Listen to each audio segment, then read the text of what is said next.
Mark Lamia, studio head, Treyarch.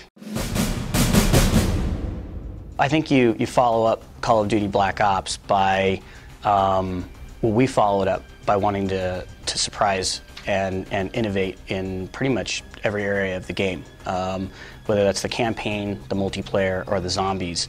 The team had some really ambitious goals. You know, a team that I'm very proud of, wanting to take on the challenge of not just iterating on what we created with Black Ops, but really coming up with some great new innovative gameplay on every front, and they're pushing it on every front. From the very beginning, going to the near future was on the table for us.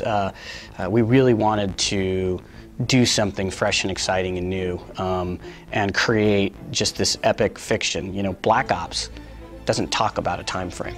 Black Ops is about what you're doing. It's about being in Black Ops and these deniable operations, and I think sort of the dark mystery that we presented in Black Ops, that comes through, and thematically, the characters, the story, and the setting. It's more about that than any particular time frame. So in order to tell our fiction, we wanted to, one of the main goals was we wanted to present the most compelling villain we've ever done in Call of Duty.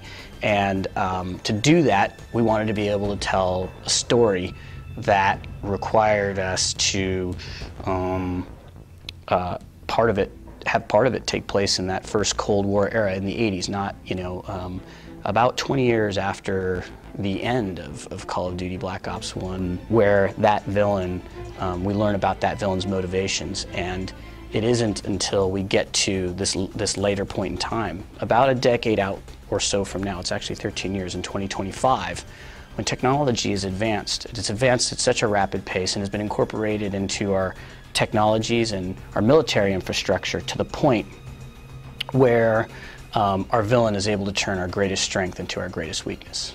There are so many new ways to play Call of Duty Black Ops 2. The weaponry and the advancements in technology over the next decade play really well in a game space. The advancements in drones and robotics allows for all kinds of new AI that can be created, but also new equipment that we can take over, new vehicles that we can take over, right? You can, now you can fly quadrotors in our game.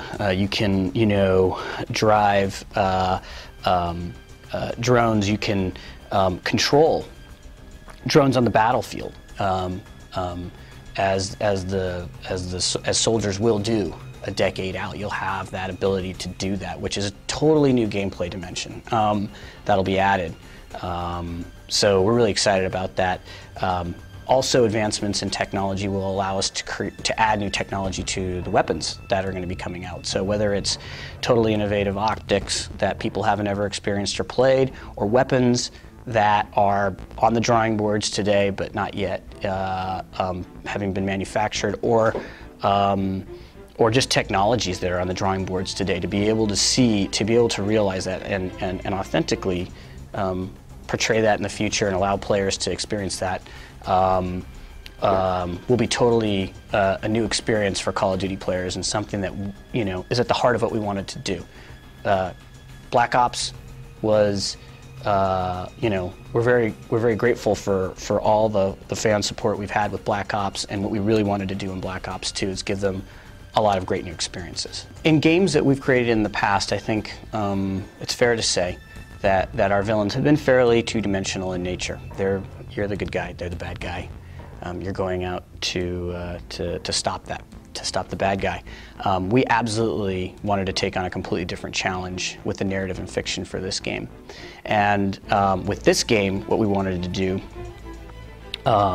was create a three-dimensional villain. And in order to do that, we have to be able to understand the motivations for that villain, which means that we're going to be giving that villain some screen time, so to speak. You're going to be experiencing that villain throughout this time period, these time periods in the past and in the future, and really understand those motivations. And it's not going to be just a two-dimensional situation. You're going to, in fact, the villain is at the heart of a lot of the conflict in the world. And he is masterminding and pulling the strings on the second Cold War and bringing it to a boiling point, and just unraveling that in sort of Black Ops fashion is going to be really exciting for the players.